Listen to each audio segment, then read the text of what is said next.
चर्चा की है और मैंने हरियाणा के जो कार्यक्रम चल रहे हैं उनके बारे में भी जानकारी दी है। आगे क्या करना है उसके बारे में भी उन्होंने बताया है। हमारे वरिष्ठ नेता हैं, पार्टी के राष्ट्रीय उपाध्यक्ष हैं और उनका हमें सहयोग मिलता रहता है। समय समय के ऊपर हम बातचीत करते रहते हैं। लगातार आप ताबड़तोड़ रैलियां कर रहे हैं सर हरियाणा में।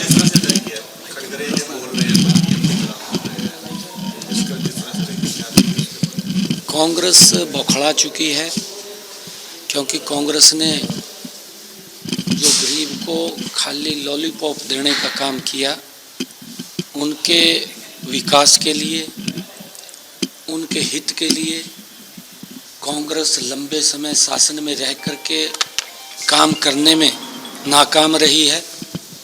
और जब कांग्रेस नाकाम रही है और आदरणीय नरेंद्र मोदी जी ने मात्र 10 वर्षों में गरीब व्यक्ति के चेहरे पर मुस्कान लाने का काम किया, मात्र 10 वर्षों में इस प्रकार का सिस्टम देश के अंदर डेवलप किया कि देश के अंदर 25 करोड़ से ज़्यादा लोग गरीबी रेखा के बाहर निकालने का काम नरेंद्र मोदी की सरकार ने मात्र 10 वर्षों में किया।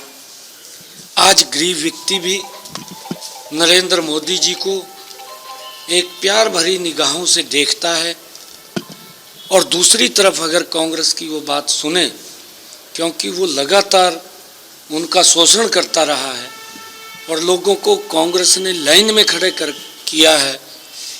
गरीबी हटाओ का नारा देकर के लोगों को गरीबी रेखा के नीचे पहुंचाने का काम कांग्रेस ने किया है। तो लोगों ने कांग्रेस से विमुख हो चुके हैं और नरेंद्र मोदी जी के प्रति बड़ा विश्वास आज हर वर्ग का वो जमा है। उसका परिणाम है कि आज लोग नरेंद्र मोदी जी को बड़े मैंडेट के साथ तीसरी बार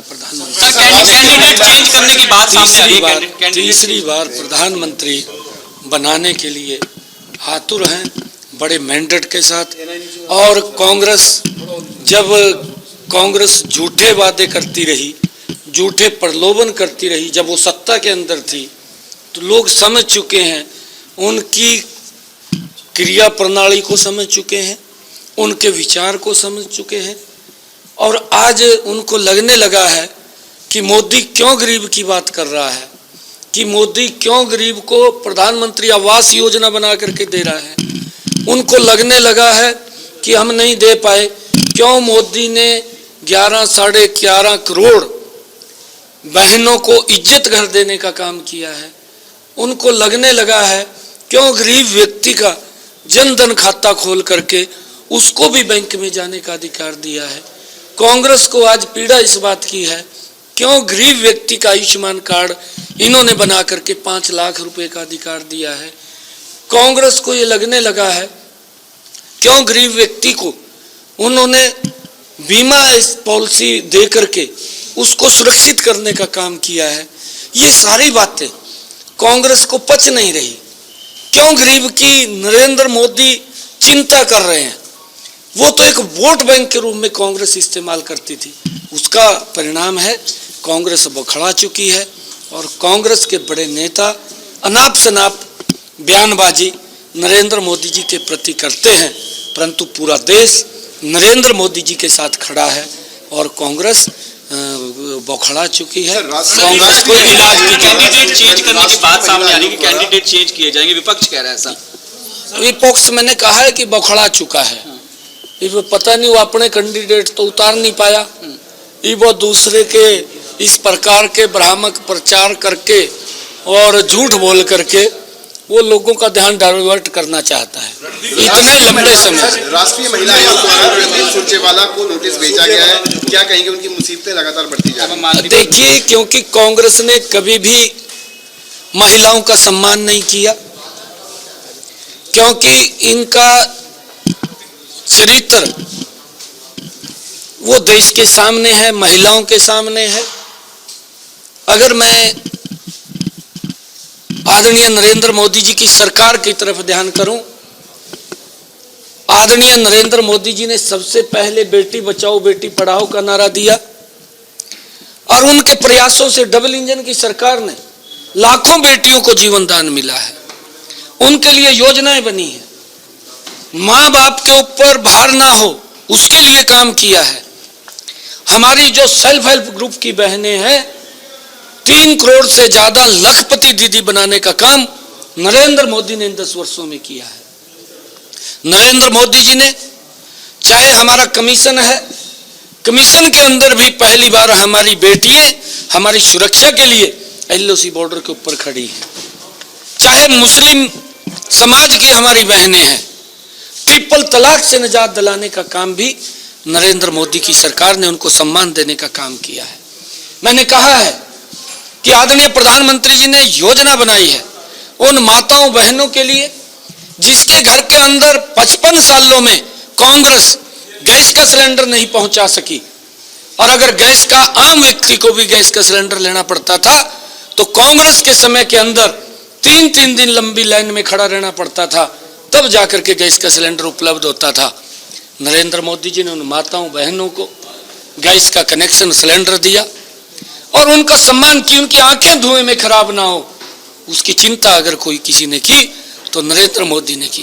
और हमारी शहीद भगत सिंह के पौत्र यादविंदर सिंह द्वारा जो है वो कड़ी नाराजगी जाहिर की गई है। उनके द्वारा कहा गया कि शहीद भगत सिंह और भीमराव अंबेडकर की जो फोटोज लगाई गई थी उनके बीच में अरविंद केजरीवाल की फोटो जो है वो लगाना सैद्धांतिक नहीं है और उसको लेकर उनके नक्शे कदम पर चलना चाहिए, ना कि उनकी तुलना जो है वो शहीद आजमों के साथ जो है वो की जानी चाहिए। देखिए, मैंने शायद मेरी अगर बाइट्स आप देखेंगे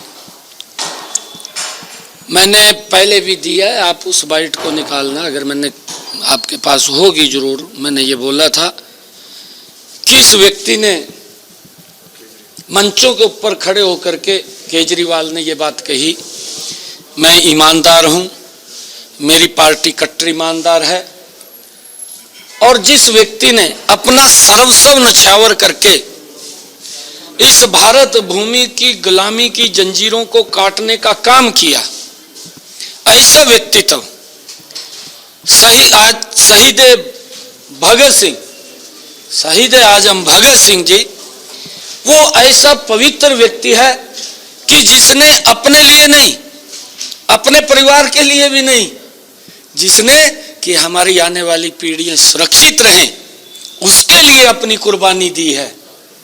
ऐसे व्यक्तित्व की इन्होंने फोटो लगाई है।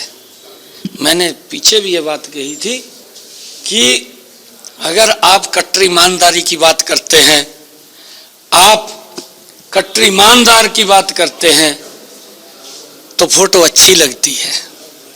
अगर आप कट्टर भ्रष्टाचारी हैं, आप कांग्रेस से भी 4 कदम आगे निकल गए हैं, तो वो शहीद भगत सिंह की फोटो लगाना वो उचित नहीं है। सर आपने कहा कि हमारे जो कार्यकर्ता वो चौधरी की तरह काम करेंगे।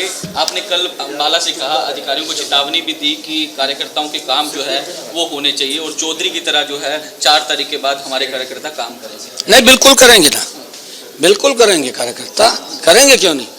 हमारे पार्टी के कार्यकर्ता दिन रात मेहनत करता है और लोग जो भारतीय जनता पार्टी का कार्यकर्ता है, जो हमारी नीति है, नरेंद्र मोदी जी की नीति है, मनोहर लाल जी ने इतना जबरदस्त डेवलपमेंट यहाँ खड़ा किया है, इस प्रकार का सिस्टम अडॉप्ट किया है कि अगर हमारे कार्यकर्ता के पास कोई व्यक्ति अपनी ग्रीवेंस लेकर के आता है तो मेरे कार्यकर्ता की जिम्मेवारी है अधिकारी के पास जाकर के उसको सॉल्व कराना। मैंने ये स्पष्ट रूप से कहा कि हमारा कोई कार्यकर्ता गलत काम न करता है न गलत काम करवाता है, मैंने मंच से कहा है, आपने सुना होगा। परंतु अगर जनहित का काम कोई भी व्यक्ति हमारे कार्यकर्ता के पास लेकर के आएगा, मेरे कार्यकर्ता की जिम्मेवारी है कि जाकर के अधिकारी के पास उस काम को करवाएगा। अधिकारी की जिम्मेवारी है कि उस काम को वो करे, अगर कहीं गलत है तो उसको बताए।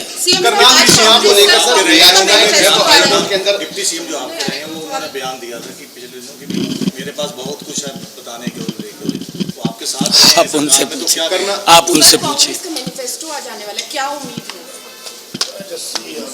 नहीं, देखिए, क्योंकि हर दल अपना मैनिफेस्टो निकालता है,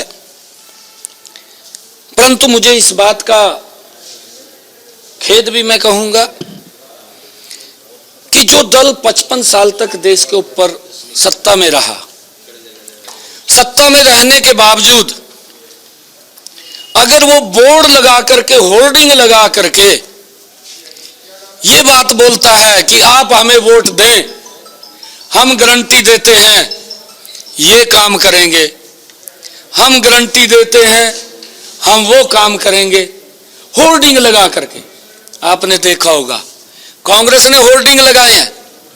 अगर 55 सालों तक सत्ता में रहे हों, आज वोट लेने के लिए गारंटी देनी पड़ गई, कांग्रेस की गारंटी के ऊपर देश को विश्वास नहीं है। आज एक ही गारंटी के ऊपर विश्वास है, वो नरेंद्र मोदी की गारंटी है, उसके ऊपर देश को विश्वास है और देश उसके ऊपर विश्वास कर रहा है। करनाल उपचुनाव को लेकर लगातार याचिकाएं लगाई जा रही हैं। एक याचिका को खारिज कर दिया गया है, इसके बाद अब इनेलो की तरफ से, कांग्रेस की तरफ से लगातार याचिकाएं लगाई जा रही है। किस तरीके से देखते हैं सर? ये माननीय सर्वोच्च न्यायालय का फैसला है और हमने माननीय सर्वोच्च न्यायालय में बता भी दिया था, जब निर्णय होगा तो उसके ठीक है sir, thank you. Ambala news web TV की इस खबर को लाइक करें, शेयर करें, कमेंट करें और यदि हमारे पेज पर आप नए हैं तो फॉलो करें। इस खबर को आप यूट्यूब पर देख रहे हैं तो चैनल को सब्सक्राइब ज़रूर करें।